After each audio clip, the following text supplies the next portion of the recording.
আজ আপনাদের সাথে শেয়ার করব আমি অর্কিডের কিভাবে যত্ন নেই এবং এত সুন্দর ফুল আমি অর্কিডে কিভাবে ফোটাই। অনেকেই আমার কাছে জানতে চেয়েছিলেন আমি অর্কিডের কিভাবে যত্ন করি, কি খাবার দেই, কখন পানি দেই। তো ভাবলাম আপনাদের সাথে একটা ছোট্ট ভিডিও শেয়ার করে সবকিছু বিস্তারিত জানিয়ে দেই। অর্কিড কিন্তু লো মেইনটেনেন্স গাছ। এটা আপনি বেসিক কিছু টেক কেয়ার করলেই আপনার বারান্দা বাগানকে ফুলে ফুলে ভরিয়ে রাখবে। আরেকটা মজার বিষয় হচ্ছে অর্কিড ফুল যদি একবার ফুটে তো প্রায় ১ মাসের মতো ওরা এভাবেই থাকে। সহজে কিন্তু ঝরে যায় না। আমার এই ফুলগুলো কিন্তু প্রায় ১ মাসের কাছাকাছি হয়ে আসতেছে। ওরা এভাবেই ফুটে আছে। চলুন জেনে নেই আমি কিভাবে অর্কিডে পানি দেই। আমি অর্কিডে প্রতিদিন সকালবেলা পানি দেই। প্রতিদিন সকালে পাতাসহ গাছের গোড়ায় পানি স্প্রে করে দেই, খুব ভালোভাবে স্প্রে করে দেই। চেষ্টা করবেন সকালবেলায় পানিটা দেওয়ার জন্য। কারণ সকালে পানি দিলে সকালে সূর্যের আলো তারপরে বাতাসে পাতাগুলো পানিগুলো সব শুকিয়ে যাবে বিকেল পর্যন্ত। আমার অর্কিডগুলো বারান্দায় থাকে। শুধুমাত্র সকালে রোদ পায় ওরা। সকাল ৭টা থেকে ১১টা পর্যন্ত যে রোদটা আসে ওরা সেই রোদটাই পায়। এবং আমি মাসে ২ বার খাবার দেই। ১৫ দিন পর, পর ওদের আমি খাবার দিয়ে থাকি। দেখেন এই গাছটাতেও কিন্তু কলি চলে এসেছে। যারা অল্প যত্নে বাগানকে ফুলে ফুলে রঙিন করে রাখতে চান তাদের জন্য অর্কিড একদম পারফেক্ট। এটাও আমার আরেকটা গাছ, এটাতেও দেখেন কলি আছে, একটা ফুলও ফুটেছে। আমার এখানে ২ রকমের টবেই আছে অর্কিড, একটা মাটির টব আর একটা প্লাস্টিক টব। তবে আমি বলবো মাটির টবে অর্কিড সবচেয়ে বেশি ভালো হয় এবং গ্রো করে। মাটির টবের একটা সুবিধা হচ্ছে আপনি একদিন পানি দিলে আর ২ দিন পানি না দিলেও চলে।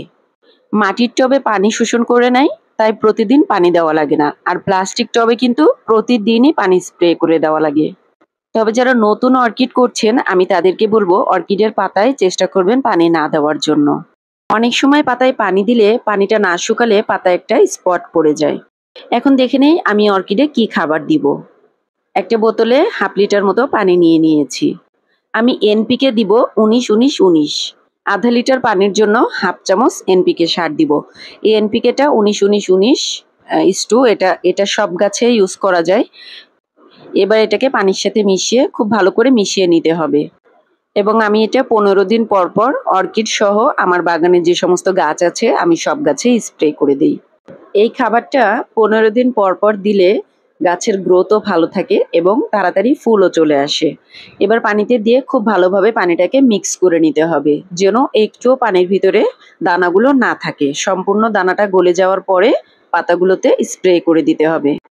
এবার প্রতিটা গাছে আমি সুন্দর করে স্প্রে করে দিব।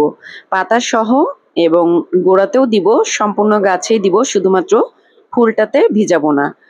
অর্কিডের ফুল যদি আপনি না ভিজান তাহলে অনেক দিন পর্যন্ত সতেজ থাকে।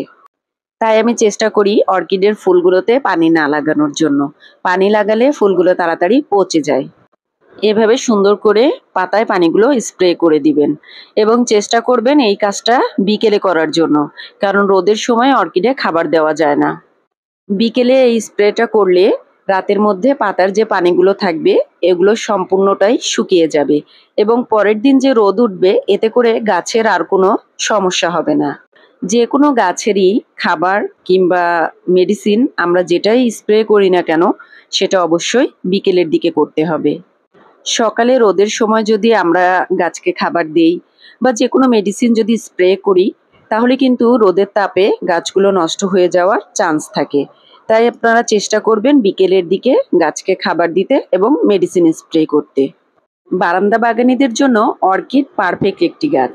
কারণ সে অল্প যত্নে অল্প রোদে আপনাকে অনেক বেশি খুশি করে দিবে। তো আজকে এই পর্যন্তই। সবাই ভালো থাকবেন, সুস্থ থাকবেন। আল্লাহ হাফিজ।